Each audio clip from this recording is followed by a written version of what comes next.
Halo teman-teman, welcome back to my channel. Balik lagi ke drama Jerisan episode 7. Dawon senang banget melakukan tugas yang diberikan Yigang. Di tengah perjalanan tiba-tiba muncul arwah Hyunjo. Dawon ketakutan. Hyunjo terlihat ingin bicara dengan Yigang. Bahkan dia memaksakan diri untuk menyentuh handy talkie-nya Dawon. Akhirnya tubuh Hyunjo semakin melemah di rumah sakit. Hidungnya juga mengeluarkan darah. Hyunjo sebenarnya tidak bisa menyentuh benda selain yang berasal dari gunung. Kasihan banget ya guys melihat Hyunjo kayak gini. Setelah arwah Hyunjo menghilang, Dawon langsung berlari pulang. Dia menceritakan kejadian itu ke Yigang. Yigang pun langsung menelpon pihak rumah sakit. Ternyata firasat Yigang benar. Kondisi tubuh Hyunjo makin melemah. Saat di rumah sakit, suster bercerita kalau tubuh Hyunjo sering lemah. Dan itu karena Hyunjo selalu memaksakan diri untuk menyentuh benda lain. Yigang jadi ingat saat mereka berdua mengalami kecelakaan di musim dingin. Dia melihat Hyunjo membawanya ke sebuah gua. Padahal saat itu Hyunjo juga tidak sadarkan diri. Jadi yang dilihat Yigang itu adalah arwah Hyunjo. Setelah tubuh mereka berdua diselamatkan, Hyunjo belum sadar kalau arwahnya tersesat di gunung. Saat arwahnya bangun, dia memanggil-manggil nama Ilhai. Tapi nggak bisa.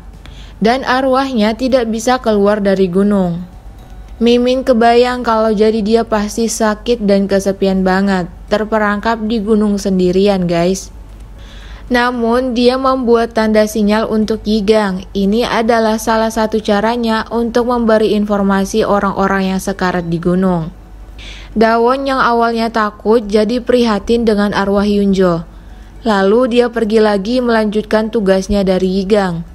Di sini Yigang bilang dalam hati kalau dia akan menghentikan orang yang membunuh para pendaki.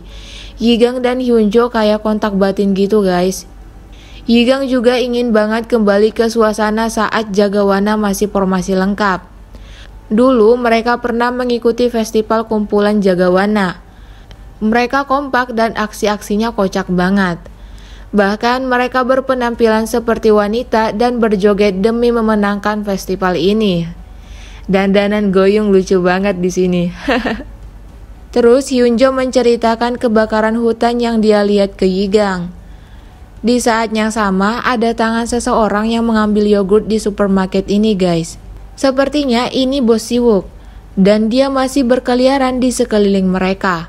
Bahkan dia juga menggeledah kamar dan meja kantor Hyunjo. Yang anehnya, kenapa dia bisa masuk ke posko? Apa jangan-jangan dia salah satu dari Jagawana? Bisa jadi.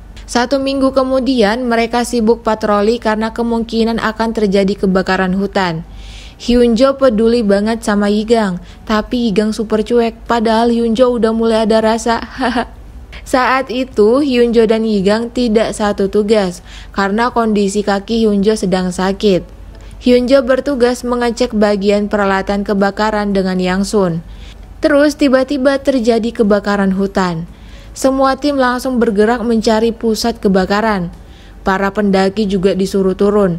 Tapi ada yang mencurigakan dari ekspresi istri penyaji makanan ini guys. Karena dia dan teman-temannya baru saja memasak makanan di gunung. Apa mereka penyebab kebakaran ini? Para Jagawana dengan cepat menemukan pusat kebakaran. Lalu mereka juga membawa air dengan helikopter untuk memadamkan api dari atas. Salut banget dengan aksi penyelamatan para Jagawana. Bukan cuma pendaki yang mereka selamatkan, tapi gunung pun diselamatkan dengan melewati berbagai rintangan. Setelah api padam, kelompok istri penyaji ini dirazia karena kedapatan mengumpulkan herbal ilegal. Ibu itu membawa spanduk kebakaran persis seperti yang dilihat Hyunjo. Hyunjo pun baru tahu kalau spanduk kebakaran yang berwarna hijau itu adalah spanduk tahun lalu. Hyunjo langsung menelpon Yigang. Mereka berencana untuk mendatangi rumah ibu itu. Nah, saat Hyunjo ingin pergi, ada seseorang yang memperhatikan dia dari dalam posko. Wah, siapa ya kira-kira orang ini? Di akhir episode ini, Hyunjo sampai duluan di rumah ibu itu, dan ada 3 anak kecil di sini. Di samping itu, Yigang sedang dalam perjalanan ke rumah tersebut, namun melewati gunung. Lalu kebakaran muncul lagi. Kali ini kebakaran berpusat di habitat pohon pinus. Mereka sepertinya kesulitan karena saat malam hari, angin akan bertiup ke arah bawah gunung. Yigang terus berlari melewati kebakaran.